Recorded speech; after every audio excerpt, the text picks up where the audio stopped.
Antes de que Toño Bicicleta corriera por los montes en Puerto Rico, ya en la isla había uno que había sembrado el miedo, un hombre sin control, sin compasión, que no le perdonaba nada a nadie. Atacó sin pensarlo 2 veces. Se escapó de la cárcel en medio de un motín sangriento. Incendió cañaverales y burló a la policía por más de 1 año. Nunca pidió perdón, nunca mostró remordimiento. Y cuando lo acorralaron, salió armado, listo para caer peleando. Este no fue cualquier criminal. Fue el primero en convertirse en mito. El primer forajido en alcanzar estatus de leyenda en la isla. El que cambió la forma en que Puerto Rico veía el crimen. Esta es la historia de Antonio Correa Coto, o como algunos todavía lo recuerdan, la bestia de Puerto Rico.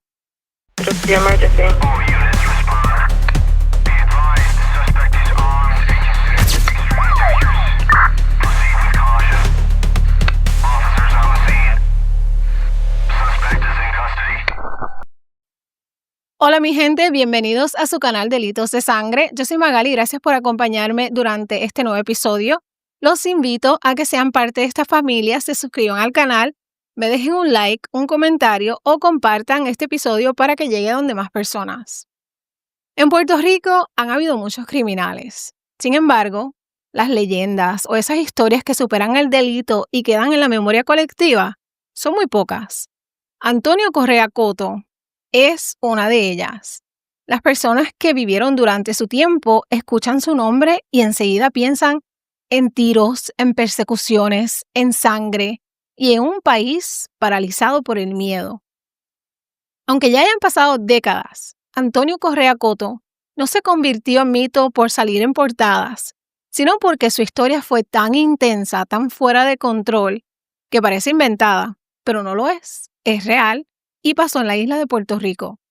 Antonio Correa Coto nació el 13 de enero de 1918 en el barrio Machuelo Abajo en el pueblo de Ponce, un sector donde la vida era dura y el trabajo escaseaba, donde la calle enseñaba más que la misma escuela y donde crecer era cuestión de fuerza, no de edad.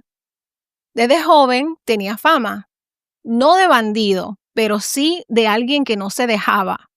Uno que no pensaba mucho antes de actuar, y poco a poco, esa fama se fue convirtiendo en advertencia.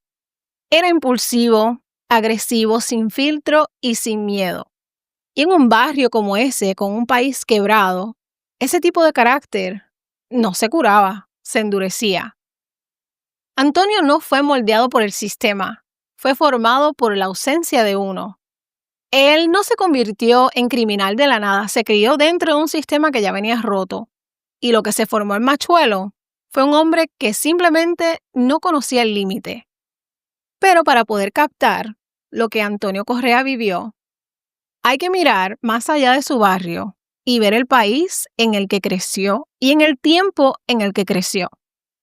Puerto Rico en los años 1910 y 1920 era una isla que ya no era española, pero que tampoco era libre. Era una isla en crisis, con bandera americana, pero sin voz propia. Acababan de darnos la ciudadanía con la ley Jones, pero eso no significaba igualdad o derechos. Seguíamos siendo territorio y para muchos solo un negocio. Esto lo que trajo fueron reclamos, creó confusión y más control desde el otro lado del charco. El gobierno de Puerto Rico era de papel, los de verdad mandaban desde Washington. Y mientras tanto, el pueblo estaba jodido. Había pobreza en cada esquina. El trabajo era en los cañaverales, el café o el tabaco, pero el billete nunca se quedaba en manos boricuas. Los ricos eran los menos y los demás sobrevivían. La educación era limitada y muchas veces en un inglés que nadie entendía. La esperanza era poca y las oportunidades aún menos. Así que la mayoría de los chamaquitos como Antonio aprendían en la calle. Y si tú eras pobre y nacías en un sitio como Machuelo, las probabilidades estaban en tu contra desde el día 1. Lo que le tocó a Antonio no fue una infancia, fue una guerra silenciosa. Una donde sobrevivías o te tragaban vivo. Y en ese ambiente, no es que se convirtió en una bestia, es que lo criaron así. Los niños crecieron viendo toda esta injusticia, el abuso y el abandono. Y muchos como Antonio aprendieron a sobrevivir en vez de soñar. No es justificarlo, es entender por qué se formó así. Él no se hizo criminal, mi gente, él simplemente nunca fue otra cosa. En su casa había necesidad, en la calle no había oportunidades y él, desde muy joven, empezó a explotar todo lo que se le interpusiera. Si vamos a hablar claro, Antonio nunca tuvo una oportunidad real de llevar una vida tranquila. Desde pequeño estaba buscando la forma de sobrevivir y muchas veces esa forma era ilegal. No pasó mucho tiempo antes que la policía empezara a tenerlo en la mira. Nada grave al principio, robos menores, peleas, amenazas, tú sabes, lo típico de alguien que creció sin miedo. Pero lo que empezó a diferenciarlo de los demás no fue solo lo que hacía, sino cómo lo hacía. Antonio Correa Coto no era de los que se escondían, él iba de frente sin importar las consecuencias. Y eso daba miedo, porque un tipo que no le tiene miedo a un guardia, que no le importa caer preso y que encima es inteligente, ese sí es peligroso. En la calle se decía que si te metías con Correa Coto, te ibas a arrepentir. Y no lo decían solo por decirlo. Este hombre tenía fuerza, coraje y lo más letal, una rabia acumulada que explotaba sin aviso. A finales de los años 30 ya tenía récord criminal. Y no era uno suavecito. Ya en ese tiempo su nombre empezaba a sonar en Ponce. No tanto como criminal buscado, sino como un tipo al que era mejor no cucarle la boca. A Correa Coto lo arrestaron varias veces siendo joven, pero hubo un caso que lo marcó más que todos. Lo acusaron de robar gallinas. Así mismo es, gallinas. Aunque eso suena insignificante para ti y para mí, en esos tiempos el robo de gallina era cosa seria. Y para Antonio fue una humillación brutal. No por el valor de los robados, sino por el golpe directo a su orgullo. Lo llamaron ladrón, lo llamaron un pillo. Y eso él no se lo perdonaba a nadie. Estuvo preso por eso y desde ese momento la palabra que más repetía era una sola: venganza.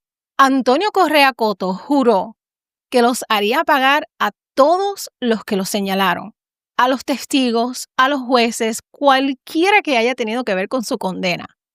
Y eso no era una amenaza vacía, mi gente, eso era una promesa. En cuanto a usted, que sabe que soy inocente y me condena, y a ustedes, que me acusaron sin razón, les juro por mi madre que está ahí sentada, que los voy a ahogar en sangre. Ese coraje que llevaba por dentro, esa furia que hasta entonces estaba medio contenida, empezó a desbordarse. Y lo que vino después fue mucho peor que robar gallinas.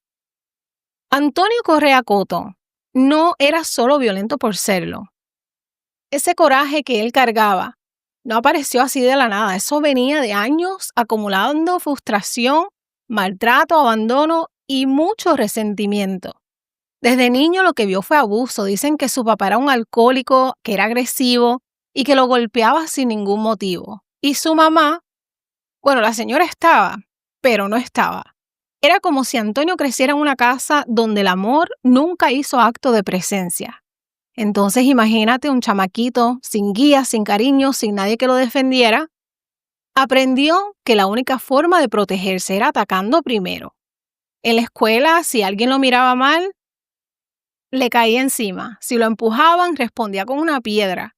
Y poco a poco, ese coraje se volvió parte de su identidad. Pero lo peor no era lo que pasaba afuera. Lo más duro estaba adentro. Él mismo decía, según los que lo conocieron, que sentía una furia constante, como si algo de él estuviera siempre encendido. Y ese fuego, con los años, se volvió gasolina. No confiaba en nadie, veía a los ricos como enemigos, a los guardias como abusadores y a cualquier figura de autoridad como blanco fácil. Ese odio hacia el sistema fue creciendo, porque no importaba lo que hiciera, la vida siempre le daba la espalda. Y él respondió como único sabía hacerlo, con violencia. Aunque en los archivos suene como una bestia en la calle, no todos hablaban mal de Correa Coto. Claro, le temían, pero también lo respetaban, y algunos hasta lo querían. Porque fuera del tiroteo, del coraje y de la sangre, había un tipo que si tú eras de los suyos, te protegía con todo. Dicen que era bien leal, que si tú le dabas la mano, él te la devolvía sin pensarlo. En el barrio lo veían ayudando a las doñitas, compartiendo comida cuando tenía y defendiendo a los chamaquitos de los abusadores. Era como si tuviera un código, medio torcido pero suyo. Tú no le hacías daño a los tuyos, el problema era con los de afuera. Correa Coto era como un huracán. Era destructivo, impredecible, pero con momentos donde parecía calmo, hasta que otra vez se le metía el demonio. Aunque nació en 1916, la mayoría de las fuentes coinciden que fue como en el 1918 cuando Antonio Correa Coto empezó a dejar su huella en el barrio Machuelo en Ponce. Un lugar humilde de casitas de madera pintadas con colores vivos, donde el olor a tabaco y café era parte del paisaje, y donde la vida, sí, era dura pero sencilla. Sus papás, don Rolando Correa Martínez y doña Ángela Coto García, eran gente humilde, trabajadores quienes tuvieron 9 hijos en total, y se fajaban trabajando para alimentar a sus 9 hijos. Y aunque había la cercanía de familia, lo que no había era dinero.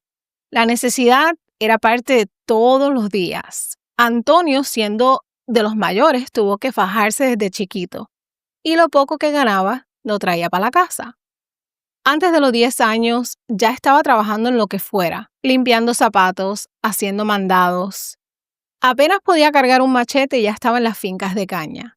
También aprendió carpintería, pero ni eso lo mantuvo mucho tiempo alejado de los problemas. No duró mucho tiempo en la escuela y lo que aprendió lo absorbió en la calle, mirando, sobreviviendo y reaccionando. Pero la calle lo jaló y lo que empezó como necesidad terminó en violencia, sangre y leyenda. Se dio cuenta que por más que se matara trabajando, nunca iba a tener lo que soñaba. Y llegó el punto en que se cansó. Veía a los ricos de Ponce caminando como si el mundo les perteneciera. Y él allá, sudando bajo el sol sin un futuro claro. Y eso le fue metiendo rabia, frustración y eventualmente resentimiento. ¿Y qué pasó? Pues que cambió los clavos y los machetes por otra cosa. El camino fácil. Primero fue un robo leve, una metida de pata de principiante por los que le dieron 2 meses de cárcel y una multa de 15 pesos. Pero en vez de asustarse como le pasa a muchos, eso a él lo encendió más. Después vino otro incidente en el 42, esta vez con violencia, en la que dejó a un hombre malherido, pero no le radicaron cargos. Y como no pasó nada, él siguió, hasta que en octubre del 43 la ley por fin lo agarró otra vez. Esa vez estuvo preso por 1 mes. Y tú sabes, salió más decidido que nunca. Lo que empezó como necesidad se convirtió en costumbre, y la costumbre en su estilo de vida. Desde ese momento, la criminalidad para Antonio Correa Coto no fue solo un escape, fue su identidad. Y como Puerto Rico empezaba a idolatrar lo americano con películas de gángsters y figuras como Al Capone, pues Antonio terminó convirtiéndose en eso mismo, el Al Capone boricua. Un bandido bien vestido, con tatuajes en el pecho y una cicatriz en la cara que lo hacía ver aún más peligroso. Era bajito, como de 5'5", pero tenía esa presencia que imponía. Y para muchas mujeres, eso era parte de su encanto. Aunque suene loco, Antonio Correa Coto tenía labia. Una mezcla de miedo, respeto y fama que crecía cada día más. Entre tantos líos, sangre y corre-corre, hubo alguien que logró calarle hondo. Dicen que hasta el hombre más temido tiene a alguien que lo conoce diferente. Y en el caso de Correa Coto, esa persona fue Rosa María, una viuda sencilla, conocida en el barrio por su forma tranquila de ser. Nadie sabe muy bien cómo fue que se conocieron, pero lo cierto es que Antonio quedó encantado. Le pidió que se fuera a vivir con él y el 2 de septiembre de 1947 se casaron. El mismo Antonio Correa, que andaba huyendo de la ley, terminó vestido en el altar. Así, en medio de todos los rumores de la fama que ya él tenía, se casaron sin hacer mucho ruido. Pero la gente del barrio murmuraba. Algunos decían que ella lo veía como un alma perdida que podía salvar. Otros que simplemente se dejó llevar por el encanto del tipo malo. Pero lo cierto es que ella le creía. Le creía cuando él le decía que quería cambiar, que quería una vida tranquila. Y por un rato, hasta pareció así. Lo veían saliendo, arreglado, con su camisa planchada, bien afeitado, caminaba como si por fin tuviera rumbo. Pero por dentro, el monstruo seguía ahí. Porque Antonio podía aparentar calma, pero vivía en guerra consigo mismo. Tenía una oscuridad que no se iba ni con amor, ni con promesas, ni con fe. Dicen que era celoso, posesivo y que Rosa, aunque lo amaba, le tenía miedo. Algunos juraban que era la única persona que lograba calmarlo cuando se salía de control. Y no se sabe mucho de la relación en detalle, pero lo que sí es claro es que ella estuvo presente en una de sus etapas más intensas. Y que a pesar de todo, lo que se decía de él, ella seguía ahí. Un hombre violento, marcado por la calle y por su coraje, pero que en su casa con ella tenía otro tipo de vínculo. No sabemos si era amor o dependencia o protección, pero sí sabemos que fue real, porque hasta los más temidos a veces tienen a alguien que les ve el lado que nadie más conoce. Lo que se decía por ahí era que la quería a su manera, pero esa manera no siempre era bonita. Y aunque hubo cariño, también hubo gritos. Y más de una vez hubo violencia.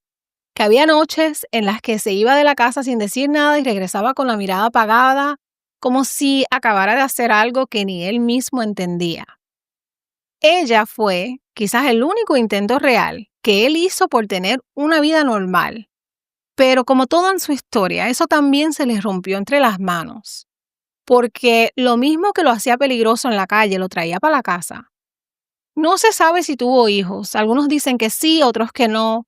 Pero si los tuvo, los mantuvo lejos de su nombre. Y con razón. Según su tumba, parece que sí tuvo una hija. Y así Antonio Correa Coto siguió con una vida llena de coraje.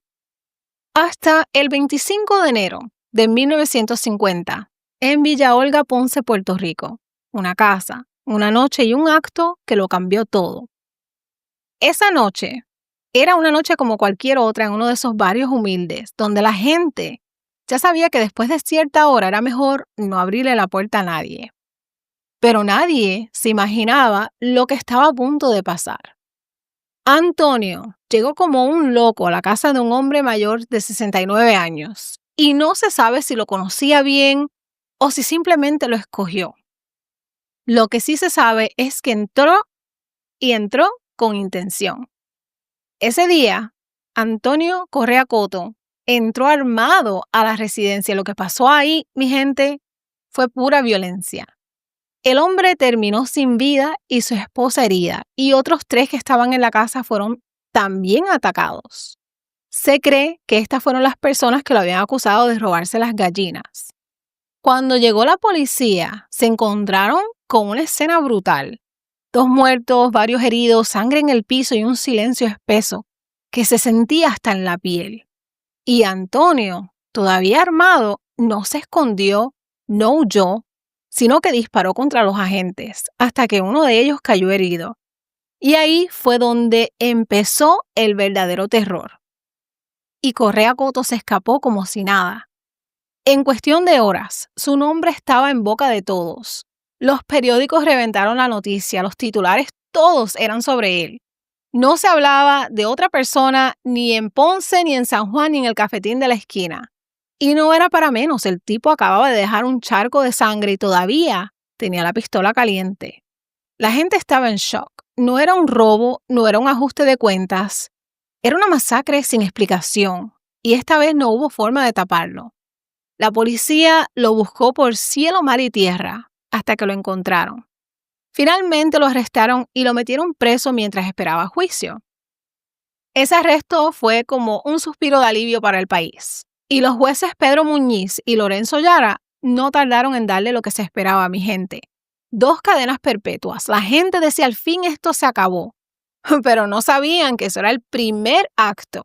Nadie se imaginaba que la historia de la bestia de Puerto Rico apenas estaba empezando. Durante su juicio por el crimen de Rafael Parisi Vázquez y Rafaela Morales Méndez, en ese mismo juicio, mi gente, otra vez Antonio Correa Coto lo que hizo fue amenazar. Y esto no era una amenaza vacía, mi gente, era una promesa. A los 32 años, Correa Coto fue enviado directo al penal estatal. Y aunque lo habían encerrado, nadie respiraba tranquilo, porque Antonio simplemente no era de los que aceptaban su suerte. Las rejas no son para Correa Coto. Él no se rindió ni se arrepintió, sino que comenzó a amenazar. Desde la cárcel mandaba mensajes, decía que se iba a vengar, que los jueces pagarían, que eso no se iba a quedar así. Y no era de puro guille, para que lo sepan. Él hablaba con una convicción que daba miedo y que al mismo tiempo era raro, porque por un lado, él se confesaba con los curas del penal. Decía que era católico, que creía en Dios. Pero por el otro planificaba su próxima jugada, así como si estuviera en una guerra personal contra el sistema. Este hombre lo que llevaba en sí era una rabia que no se le iba ni tras las rejas. Y en el fondo todos sabían que aún con Correa Coto encerrado, el peligro no había terminado. Apenas comenzaba. Porque 7 meses después, la historia de Correa Coto dio otro giro. Uno que nadie vio venir.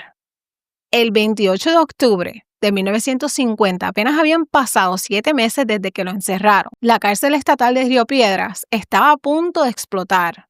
Literal. Ese día, un grupo de confinados, incluyendo a Correa Coto, organizó lo que sería una de las fugas más salvajes en la historia de Puerto Rico. El plan no era algo sencillo, no era una escapadita, eso era una rebelión. Y provocaron un motín a sangre y fuego y armaron un caos total dentro de la prisión. Se metieron en el arsenal, se apoderaron de armas y con eso convirtieron el penal en una zona de guerra. 2 guardias perdieron la vida y varios más terminaron heridos. Y en ese revolú se escaparon más de 100 reclusos. Imagínate eso, más de 100 delincuentes sueltos en la calle. Entre ellos, por supuesto, el que más miedo daba, el que la gente más quería ver encerrado, Antonio Correa Coto. Y ahora, esta vez suelto otra vez. Desde ese momento comenzó la cacería más intensa que se haya visto en Puerto Rico. Se activó la policía estatal completa y hasta el gobierno ofreció una recompensa de $10,000 por su captura vivo o muerto. En esa época eso era un dineral.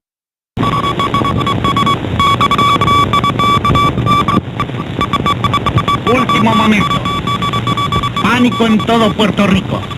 Correa Coto continúa su venganza y a su paso mata gentes inocentes. Es por ello que hacemos las siguientes recomendaciones. No salga a la calle innecesariamente. Cierre bien sus puertas y ventanas. Comunique a la policía cualquier pista que pueda conducir a la captura de Correa Coto. El cuartel general de policía está en alerta constante, ya que informaciones de buena fuente anuncian la presencia del peligroso criminal en los alrededores de Villa Olga. Que se han solicitado refuerzos considerables a la capital. La policía, el sistema carcelario, el gobierno entero se colapsaron. No sabían por dónde empezar y la calle se puso tensa. La gente empezó a armarse, a trancar puertas, a mirar por encima del hombro, porque sabían que Correa Coto no iba a esconderse tranquilo. Él tenía enemigos, tenía rabia acumulada y ahora tenía tiempo, calle y un arma. En este tiempo se desató una de las búsquedas más intensas en la historia del país. Toda la isla estaba alerta y el nombre de Correa Coto se convirtió en sinónimo de peligro. Ya no era solo un criminal, Correa Coto era el enemigo número 1. Después del motín, la isla entera quedó patas arriba. Pero mientras los guardias recogían los casquillos y los periódicos llenaban los titulares, Antonio Correa Coto desapareció. Por meses, nadie sabía con certeza dónde estaba, pero cuando volvía a aparecer, lo hacía dejando sangre detrás. El 25 de febrero de 1951, 4 meses después de la fuga, reapareció en Ponce, su zona, su terreno, y atacó a alguien a quien jamás pensaron que tocaría. a su propio primo, Oscar Correa Coto.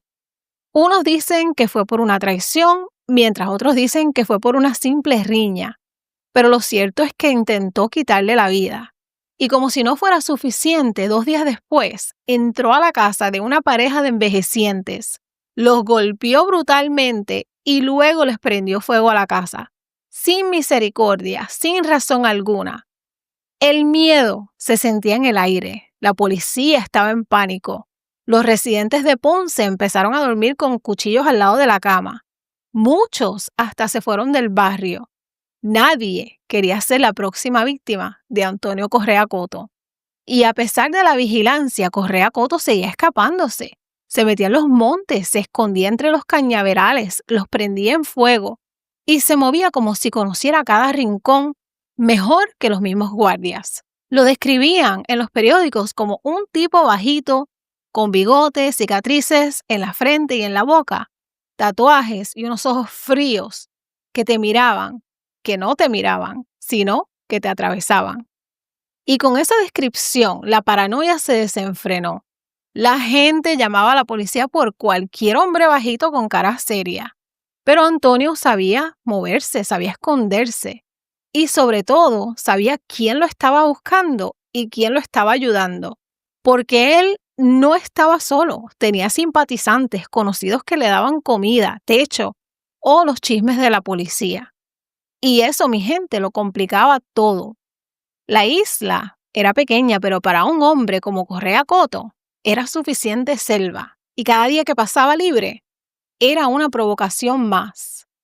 Ya había pasado más de 1 año desde su fuga y Antonio Correa Coto seguía corriendo, escondiéndose y matando. Y aunque muchos decían que se había ido de la isla, otros juraban que seguía escondido en el sur. El 10 de mayo reapareció de nuevo en Villa Olga, un barrio humilde de Ponce, y lo único que hizo, dejó cicatrices que todavía se recuerdan. Entró a una casa y terminó con la vida de 2 mujeres embarazadas, Julia Matei y Doña Alvarado, y dejó a varios heridos más. Lo que hizo fue tan salvaje, tan innecesario, tan fuera de control, que hasta los que le tenían simpatía le soltaron la mano. La comunidad ya estaba harta de vivir con miedo y se unió. Los periódicos reventaron, las radios no hablaban de otra cosa. Y ahora no era solo la policía la que lo quería muerto, sino que el pueblo también lo buscaba. Los políticos se metieron y la presión fue tanta hasta que agentes federales y sabuesos de Florida fueron traídos a la isla para rastrearlo. Ya no era solo un fugitivo, Correa Coto era un objetivo. Hasta que el 16 de mayo de 1952, alguien soltó la información clave. Correa Coto estaba escondido en una finca, la Hacienda Barrancas, a las afueras de Ponce. La policía llegó armada hasta los dientes y esta vez no iban a pedir que se entregara bonito. Cuando lo localizaron entre los cañaverales, los rodearon. Le ordenaron rendirse, pero Correa Coto no pensaba rendirse. Salió de la maleza armado hasta los dientes, con una pistola en una mano y un machete en la otra. Y como si supiera que esa era su última escena, se lanzó al frente.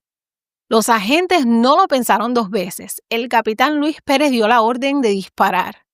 Y ahí, en plena balacera, eran las 9:30 de la noche del 16 de mayo de 1952. Bajo el resplandor del cañaveral en llamas, Antonio Correa Coto cayó abatido por la policía. Su cuerpo quedó tendido sobre la tierra ardiente. Cuando todo se calmó, los agentes se acercaron con cautela, tenían que estar seguros. Y sí, era él. La gente fue a mirar porque querían asegurarse de que de verdad estaba muerto. La cacería más intensa en la historia criminal de Puerto Rico por fin había terminado y el cuerpo chamuscado y lleno de sangre fue llevado de regreso a Ponce, sin ceremonia, sin homenajes, para ser sepultado en el cementerio civil de Ponce, en la misma ciudad que lo vio nacer y que por años vivió bajo el miedo que él sembró. Tenía solo 35 años. La muerte fue el final de su vida, pero el comienzo de su leyenda. Durante su fuga, Correa Cotto se convirtió en fenómeno mediático. Cada rumor, cada pista, cada movimiento era portada. Diarios como El Imparcial y El Mundo lo seguían paso a paso. El país entero estaba en vilo. Y así, en un abrir y cerrar de ojos, nació el mito. La opinión pública estaba dividida.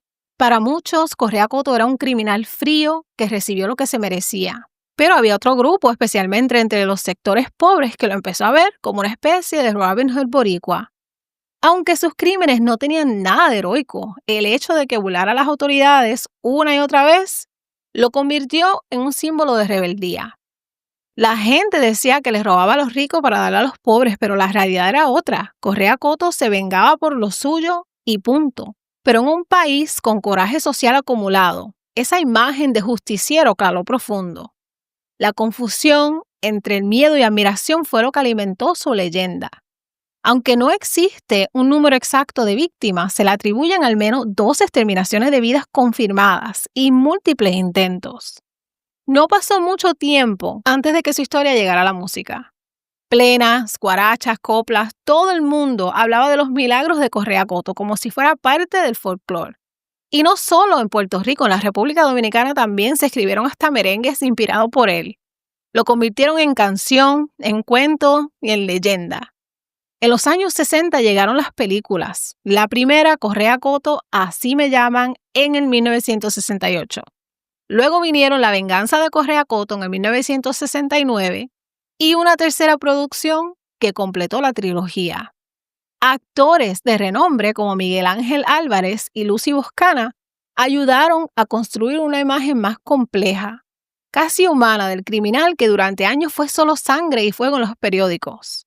Y más tarde llegaron los documentales, los libros y los podcasts y los mitos. Con el tiempo salieron versiones más exageradas.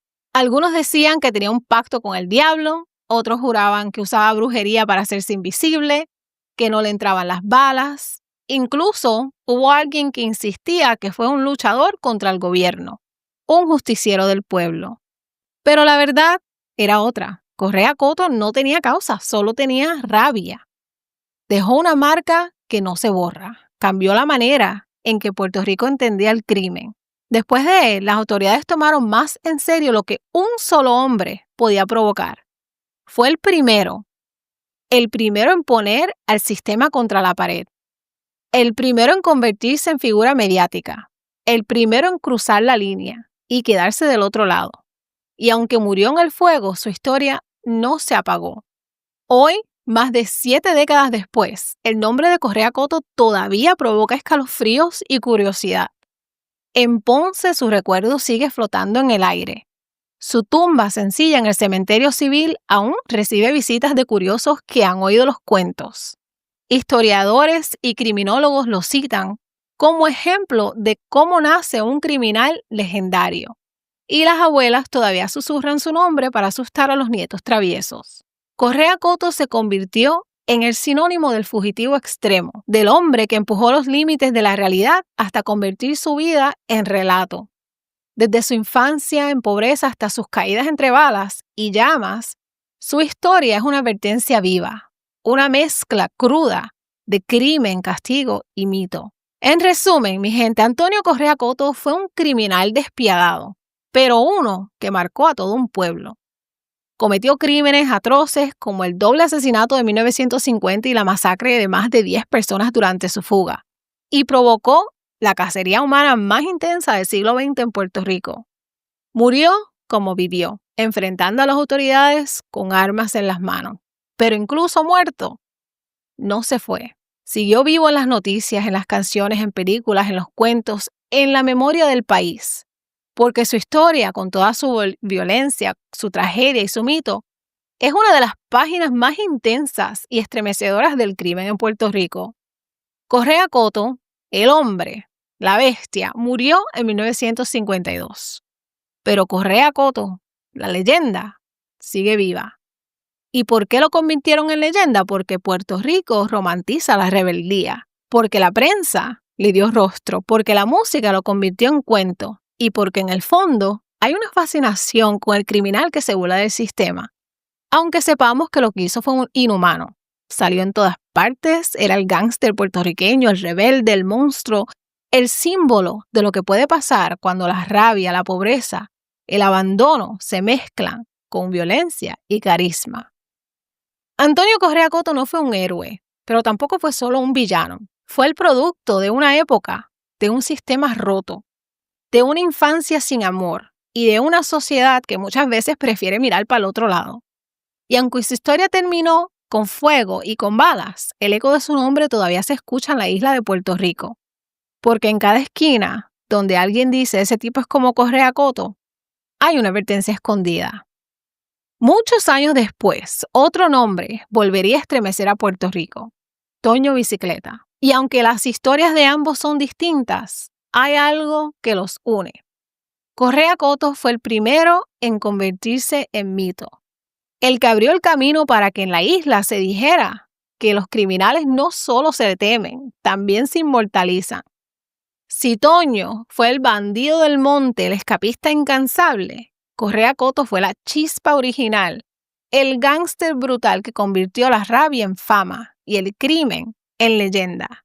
Y en algún rincón de la historia de Puerto Rico sus nombres siguen ahí, no por lo que construyeron, sino por lo que destruyeron. Y ahora que conoces su historia, cuéntame, ¿era un monstruo sin alma o el reflejo retorcido de un país abandonado? Porque Antonio Coto ya no puede hablar, pero su sombra todavía hace ruido. Y esta, mi gente, fue la historia de Antonio Correa Coto, la bestia de Puerto Rico. Hasta aquí les llego hoy. Gracias por acompañarme. Ya saben, suscríbete al canal, denle un like, comenta. Si me quieren enviar un mensaje, puede hacerlo a delitosensangre@gmail.com. Nos vemos en la próxima. Gracias como siempre. Los quiero mucho. Delitos de Sangre. Bye. Vino a castigar a Correa Coto.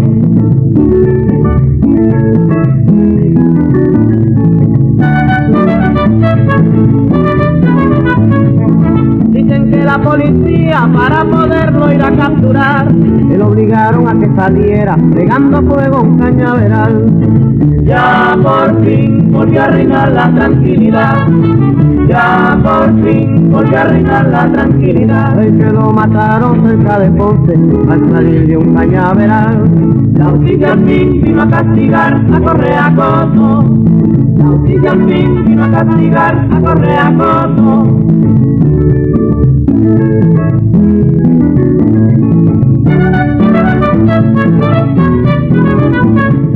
La justicia al fin vino a castigar a Correa Coto.